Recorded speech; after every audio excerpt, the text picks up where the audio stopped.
भारतीय दंड संहिता 1860।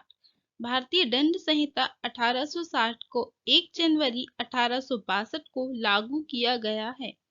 इस अधिनियम की धारा 1 में संहिता का नाम और उसके प्रवर्तन का विस्तार वर्णित है।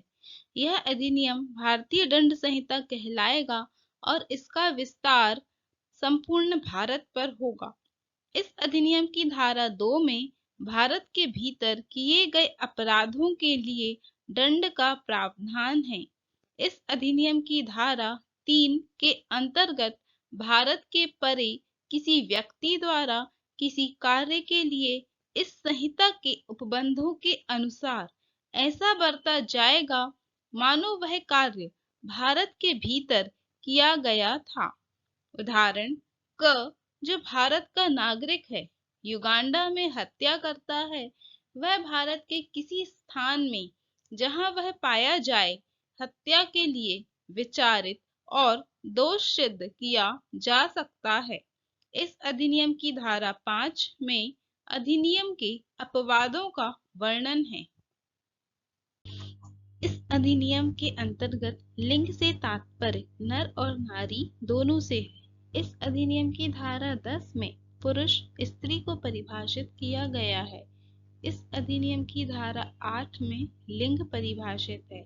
इस अधिनियम के अंतर्गत पुरुष से तात्पर्य किसी भी आयु का नर तथा स्त्री से तात्पर्य किसी भी आयु की नारी से है। इस अधिनियम की धारा 11 के तहत व्यक्ति को परिभाषित किया गया है। इस अधिनियम के अंतर्गत व्यक्ति से तात्पर्य निम्न से है: कोई भी कंपनी या संगम, व्यक्ति या निकाय, चाहे वह निगमित हो या नहीं। इस अधिनियम की धारा 22 के तहत लोक सेवक का उपबंध है। इस अधिनियम के अंतर्गत अपराध के लिए निम्न आवश्यक तत्व हैं: आपराधिक मनःस्थिति, दोषपूर्ण कार्य, दुराशय, हानि, क्षति।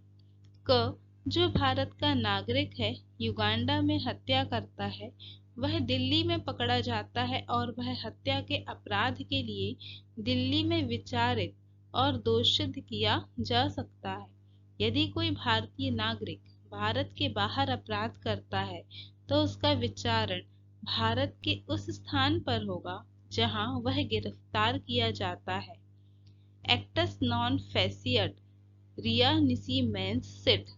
रिया से तात्पर्य बिना दोषी मस्तिष्क के कोई अपराध नहीं हो सकता।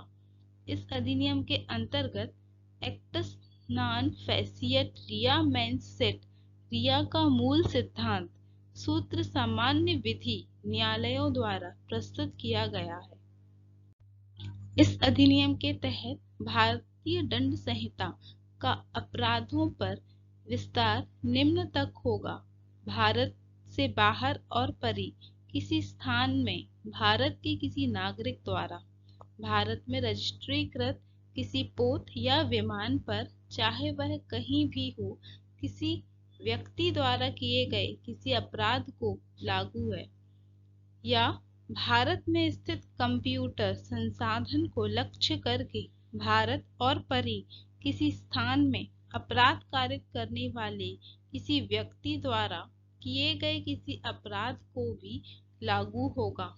इस अधिनियम के अंतर्गत अपराध शब्द के अंतर्गत भारत से बाहर किया गया ऐसा हर कार्य आता है जो यदि भारत में किया जाता तो इस संहिता के अधीन दंडनीय होगा। उदाहरण, अमेरिका का नागरिक भारतीय वायुयान में यात्रा करते हुए सहयात्री ब को चोट पहुंचाता है। वायुयान उस समय इंग्लैंड की सीमा में उड़ रहा था। के विरुद्ध भारत के किसी न्यायालय में मुकदमा चलाया जा सकता है। इस अधिनियम की धारा 19 में न्यायाधीश को परिभाषित किया गया है।